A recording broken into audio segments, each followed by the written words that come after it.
سلام، امیدوارم حالتون خوب باشه. اه، موضوعی که مطرح کردم یه موضوع جالبیه که ما شاید خیلی وقتا بهش بر بخوریم توی ترسیمات دقیقی که میخوایم انجام بدیم توی نرم افزار، خصوصا تو طراحی لوگو یا تو طراحی پترن.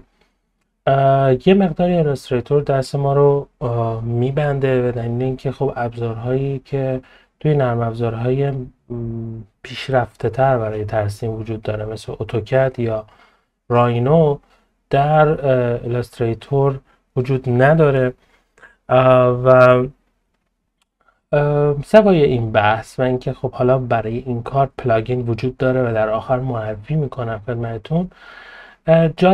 جالب بود برام که بهتون نشون بدم که انجام این کار از لحاظ مثلا اصولی، یعنی اگه ما بخوایم فرض بگیریم که هیچ ابزار دیگه‌ای در اختیار نداریم، پلاگین نداریم یا نرم افزار دیگه‌ای نداریم و میخوایم این کار رو انجام بدیم، اگر بخوایم اصولی با قضیه برخورد کنیم چجوری میتونیم توی این نرم افزار رسم کنیم؟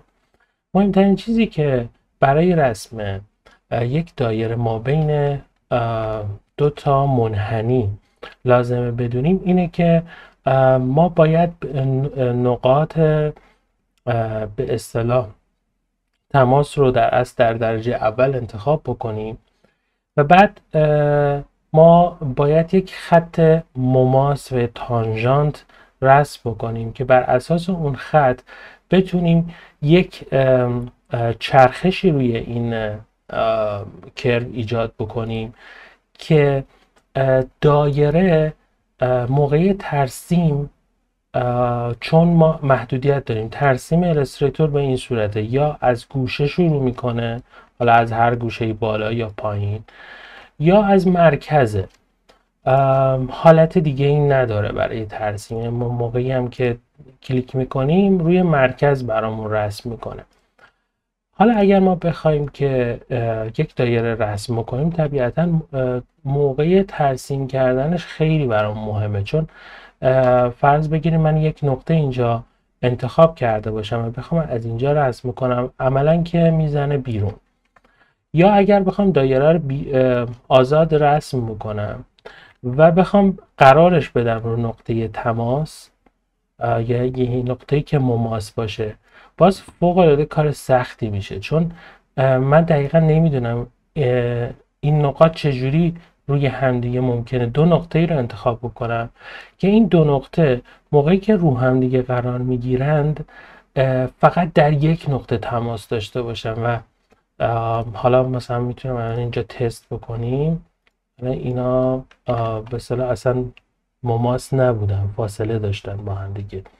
یا فرض بگیرید که اگر من بخوام اصرار بکنم که اینترسکت داشته باشه، همچنان اینترسکتی به من نمیده، مطمئن نیستم.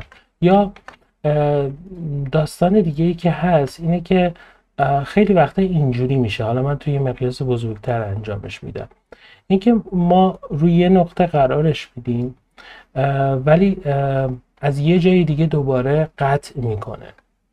میتونیم با استفاده از روتیشن این نقطه‌ای که اینترسکت هست رو انتخاب بکنیم و بعد بیایم دوباره اینجا تلاش بکنیم که این مسئله رو حل بکنیم، ولی باز دوباره دردسر داره.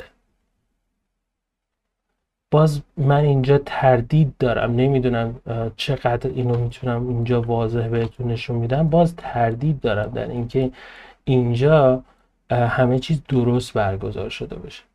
چیزی که وجود داره اینه که توی ایلاستریتور ما یک کلک میتونیم بزنیم، یه ترفندی میتونیم استفاده کنیم برای اینکه بتونیم یک خط بست تانژانت رسم کنیم. خط تانژانت خطیه که مماس بر دایره است ولی اون قطع نمیکنه، فقط با توی یه نقطه باش تماس داره و از اون میزنه بیرون.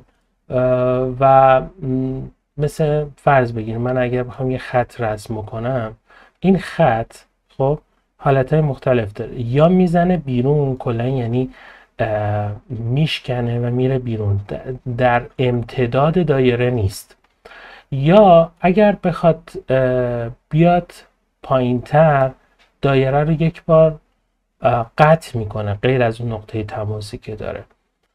و یا حالتی که مد نظر ما هست این حالتیه که ما توی الستریتور به این صورت میتونیم رسمش بکنیم که دایره رو که رسم کردیم، خب این دایره 4 تا انکر پوینت داره و این انکر پوینت ها به این صورت هندل هاش ایجاد شدن.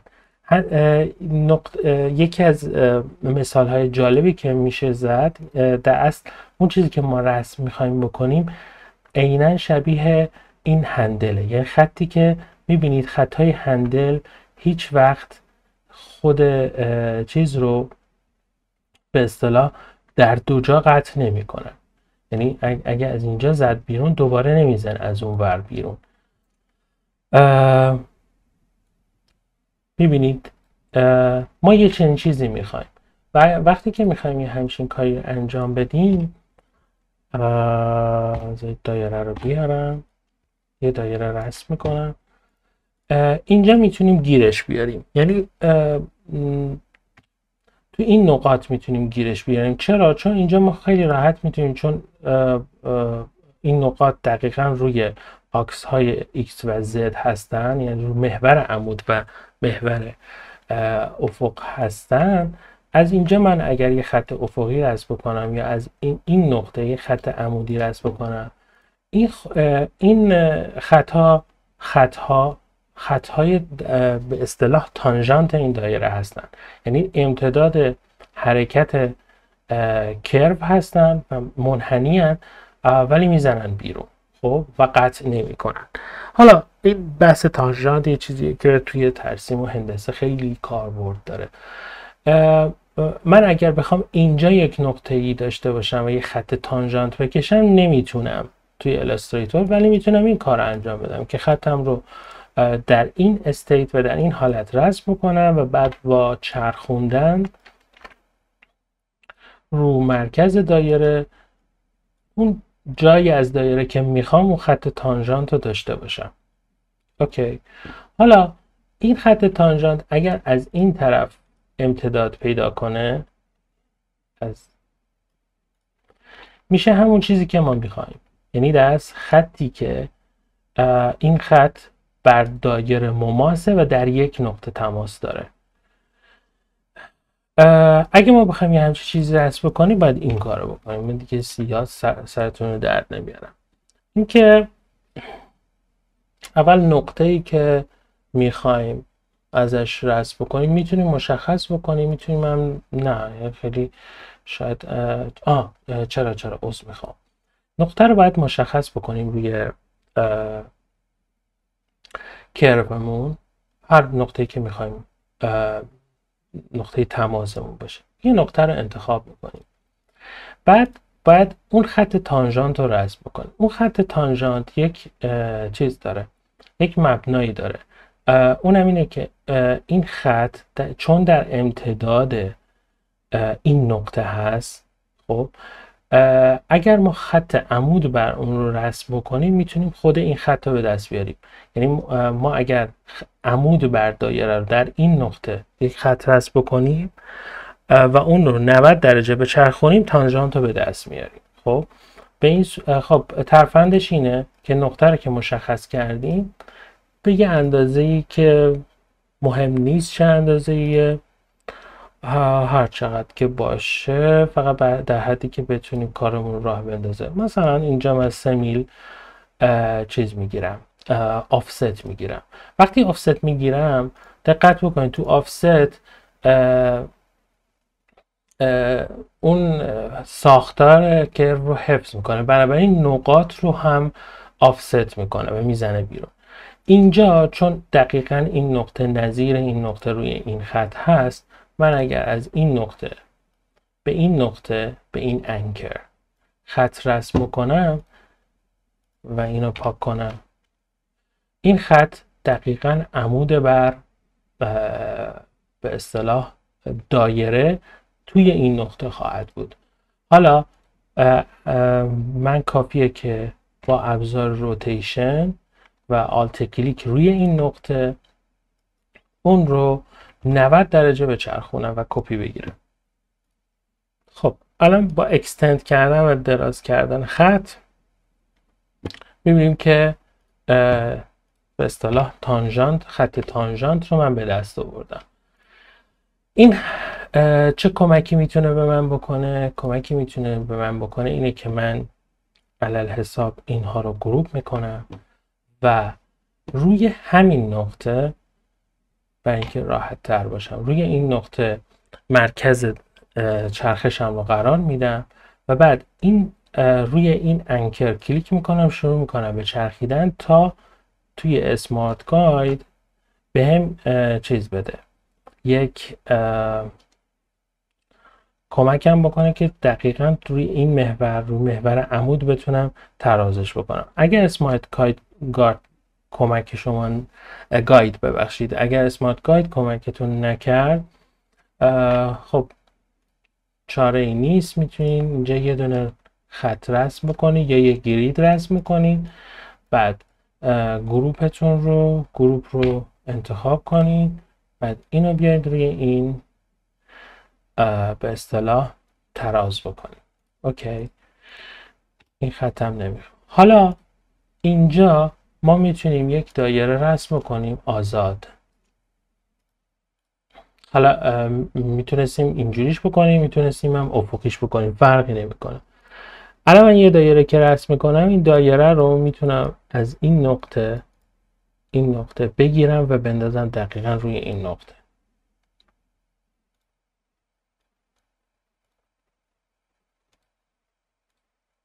از انکر به این انکر،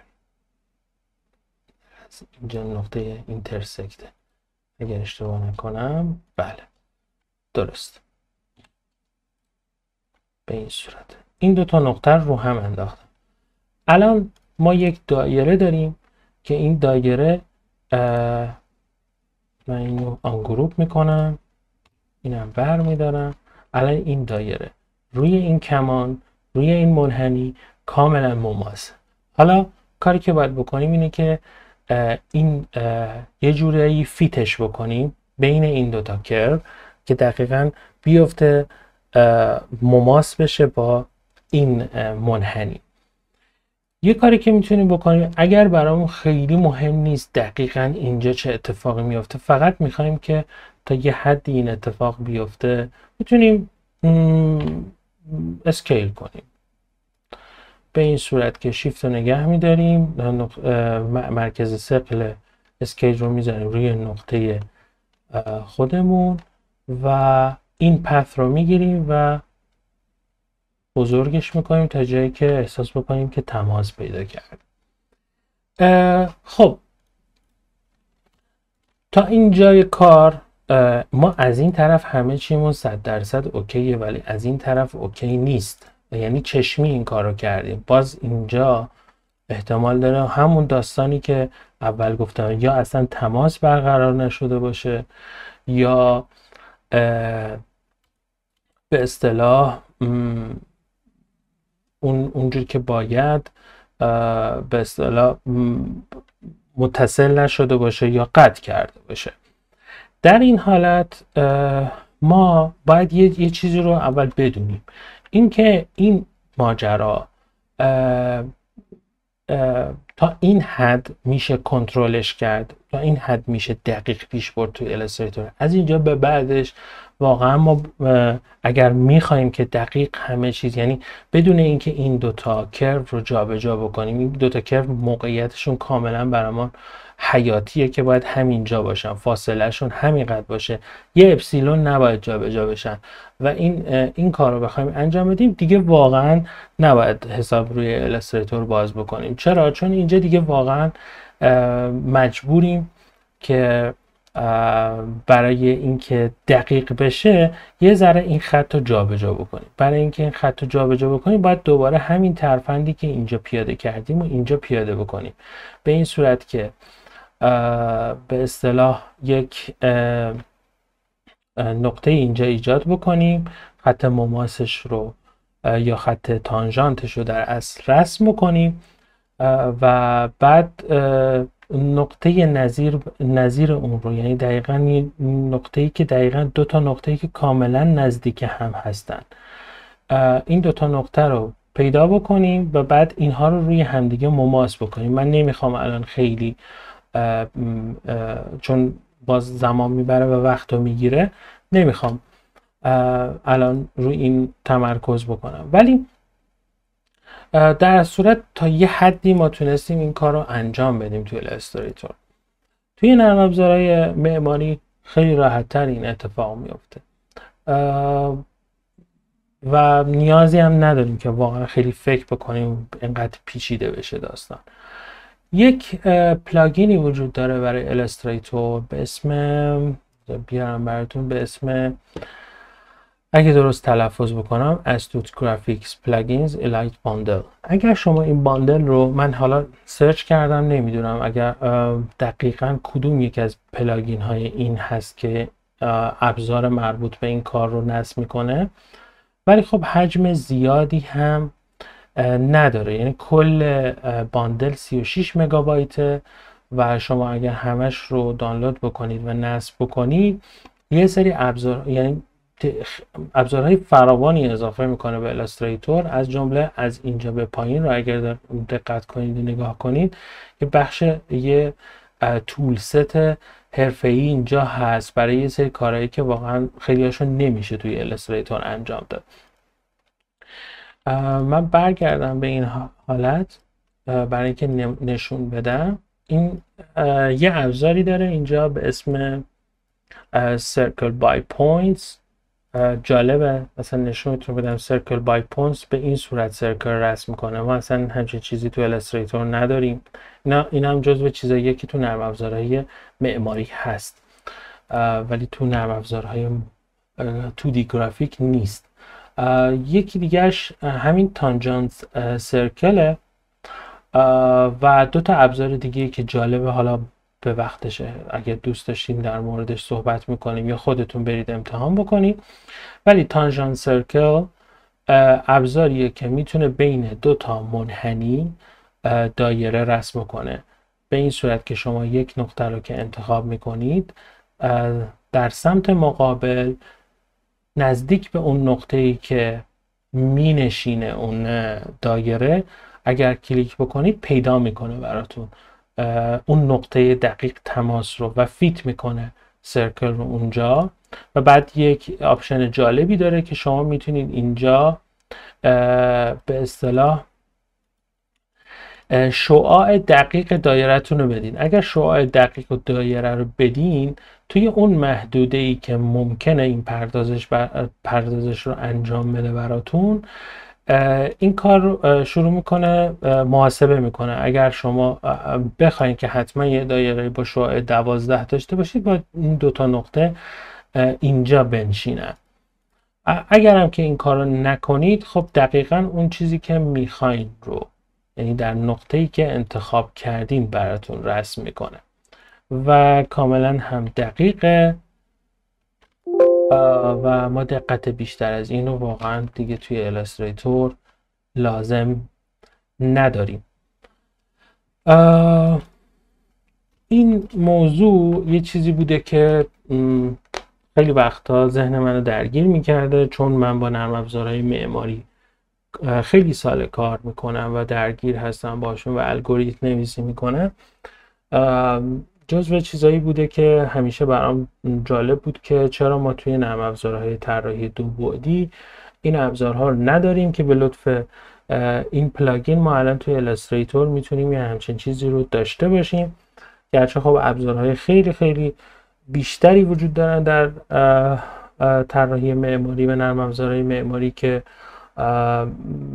به عقیده من میتونن خیلی کارساز باشن برای ما و هنوز نیستن. ولی اگر که این دغدغه رو هم دارین و دوست دارین که با فرم‌های هندسی دستتون بازتر باشه برای کار، میتونید با این پلاگین کار بکنید و ببینید چه چیزهایی رو در اختیارتون قرار بده. برای من این بخش خیلی هیجان انگیز بود. این رو هم معرفی کنم بهتون. خط تانژانت رو داره. اینجا شما میتونید روی هر نقطه کلیک بکنید خط تانژانت رسم بکنید. اون یه مرحله کاری که انجام دادیم رو اینجا خیلی راحت تر انجام میدیم و علاوه بر اون خط به اصطلاح عمود رو هم داره. یعنی شما روی هر خطی کلیک بکنید خط عمود بر اون رو براتون رسم میکنه و چه روی دایره باشه چه روی خط. و دیگه چیزای خیلی جالب و هیجان انگیزی که اگر فرصت بکنم حالا به فراخور نیاز معرفی میکنم. خیلی ممنونم که همراه من بودید.